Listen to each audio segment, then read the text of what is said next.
Shikues së dashur, sot jemi në një vend krejt tjetër, jemi tek një zonë e qetë afër Shijakut. Jemi tek Agroturizëm Xhepali, ku do të bëjmë një intervistë me shefin e njohur të kuzhinës, Fundim Xhepali, i cili do na tregojë më shumë rreth këtij vendi.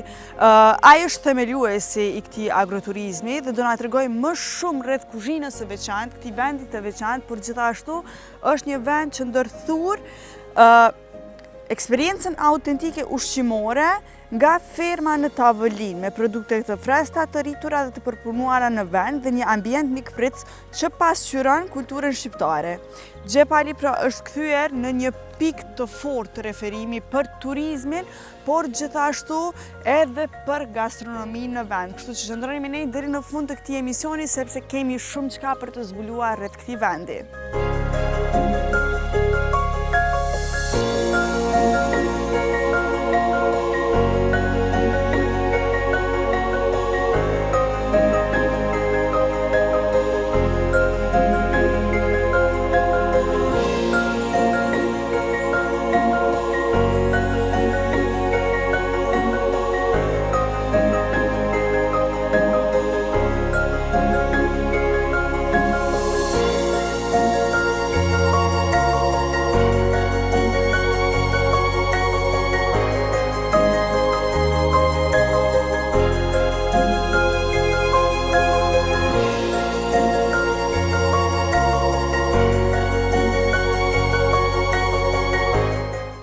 Shikues të dashur, i tregova pak më herët se ku jemi tek Agroturizëm Xhepali dhe do e bëjmë intervistën bashkë me themeluesin e këtij vendi, me zotëri Fundim Xhepali. Është kënaqësi shumë e madhe që jemi këtu. Faleminderit shumë që na pritët për këtë intervistë. Faleminderit juve që keni ardhur deri këtu për të treguar shqiptarëve të Kosovës vendin tonë. Ne kemi shumë klientë që na vizitojnë nga Kosova, sepse jemi edhe nga ana strategjike, jemi afër Durrësit, shumë afër, dhe jemi edhe të lidhur shumë shpirtërisht me Kosovën dhe faleminderit juve që na jepni mundësinë me komunikuar me publikun e Kosovës. Është kënaqësi shumë e madhe që jemi këtu edhe një herë. Ndoshta të fillojmë krejt këtë intervistë duke na treguar se si ka ardhur ideja për me hap këtë vend kaq të mrekullueshëm. Thash pak më herët edhe në hyrje të kësaj interviste, thash se po ndoshta mendoni që jam diku në Toskanë, po nuk është e vërtetë, jemi në Shqipëri.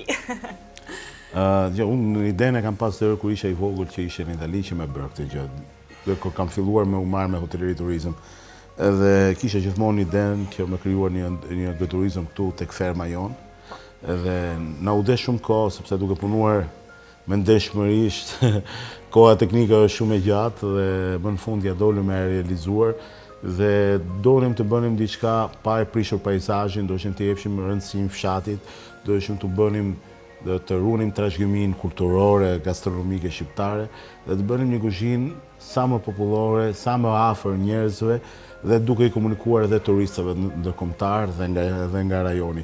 Dhe në kohë besoj shumë të shkurtër ja kemi dalë që të afrojmë të bëjmë një pikë referimi për evente, kuriozë dhe për turizmin, për gastronominë dhe të japim dhe një zhvillim zonës duke dhënë një mundësi fermerëve shqiptar të zonës që të kenë mundësi të shesin produktet e tyre këtu afër. Ne kemi 100% produkte shqiptare dhe në këtë mënyrë kemi dhënë dhe një shtyrse të zhvillimit të zonës. Tani është një fazë që zona po hapën dhe shumë agroturizme të tjerë, kjo është një kodër afër qytetit të Durrësit, afër Tiranës, afër autostradës dhe kjo na ka ndihmuar goxha, po edhe punën që kemi bërë, siç ta thash, ne bëjmë një kuzhinë shqiptare, mundohemi nga vit në vit me u përmirësuar, duke bërë investime. Këtë vit do kemi edhe një laborator që do na rrisi vlerën, duke përpunuar dhe duke paketuar gjithë produktet që bëhen këtu në zonë për t'i bërë gati si një suvenir që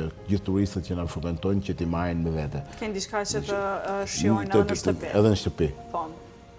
Po, kjo periudha që po kalon nga Roma në Shqipëri, nga Shqipëria në Romë, Anasjeltas, si po shkon për juve, zotëri Fundim? A mundesh më na tregu pak se ndoshta nuk besoj që është edhe e lehtë, ka edhe sfidat e saj. Jo, nuk është as pak e lehtë, po unë ka pëlqyer gjithmonë kjo gjë. Jemi fatin për një orë me avion bëhet dhe këtu jemi në shtëpi dhe jemi një menaxhim shumë familjar dhe shumë ngrohtë, ku kemi dhe 6 dhoma dhe kjo na ka bërë që të bëjmë një punë krejtësisht ndryshe nga Roma, një puna e fshatit në këtë fazë të jetës time më ka emocionuar goxha dhe më ka tërhequr shumë kuriozitet. Dhe duke pasur dhe kontakte me një komunitet goxha të madh lokal dhe ndërkombëtar, na ka bërë në lehtësuar këtë largësinë në Romë, Shijak dhe Anasjeltas. Dhe kjo na ka bërë që të jemi gjithmonë të karikuar, të jemi gjithë të vendosur me zhvillimin e këtij projekti që çdo vit që kalon po merr një transformim rrënjësor. Po si e përshkruani filozofinë tuaj në kuzhinë?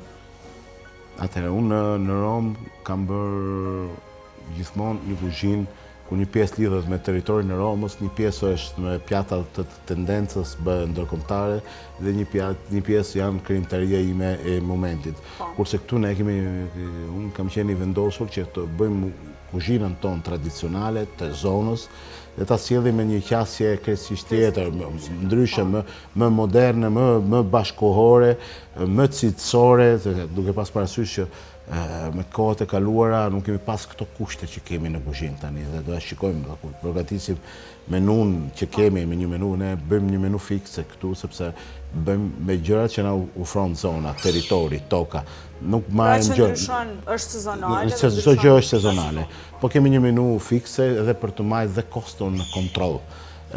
Mos të jemi një vend i kushtueshëm, po të jemi një vend që edhe të gjithë familjet kenë mundësi me festuar dhe në fakt jemi bërë një pikë referimi për festat e ndryshme që bëhet dhe kurioz të ndryshëm që na vinë dhe na vizituar.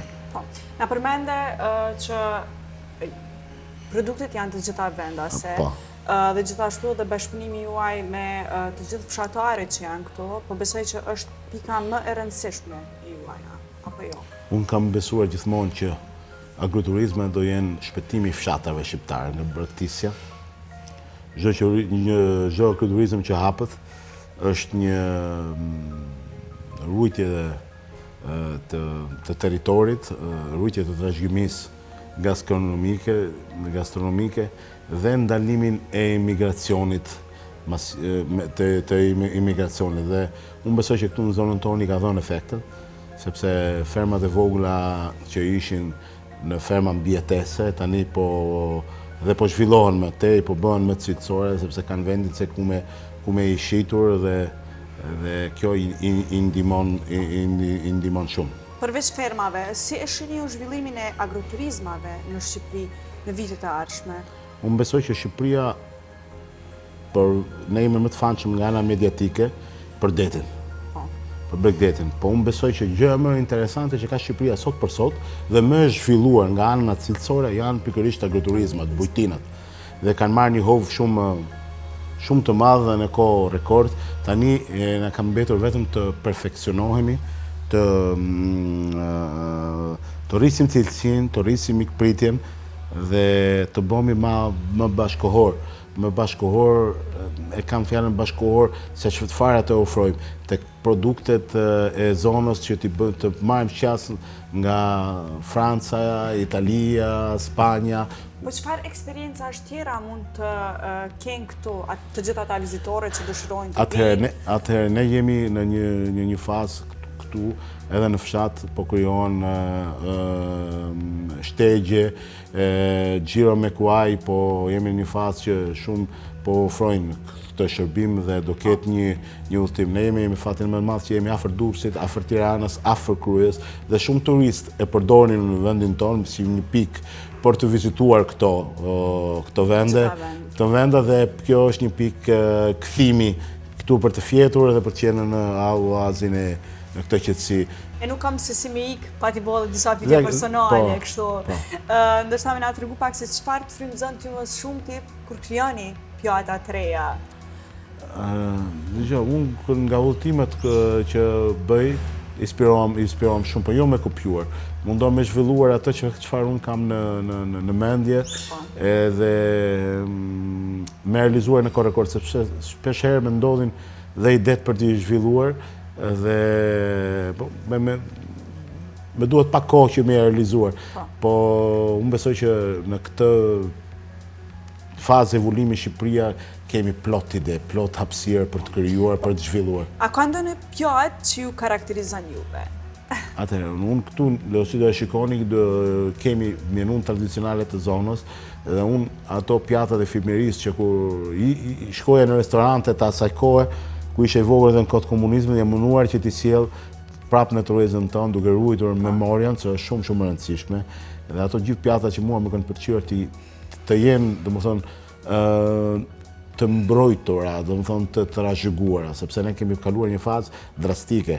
Dhe gjithë pjatat e gjysheve që kishim ishin për pak gati po hiqnim të gjithë memorien, kanceronim të gjithë memorien gastronomike. Dhe ky rikthim i pjatave tradicionale në fillim unë kujtohet kur e bëra menu fikse, nuk e bëra menu fikse sepse nuk kisha eksperiencë.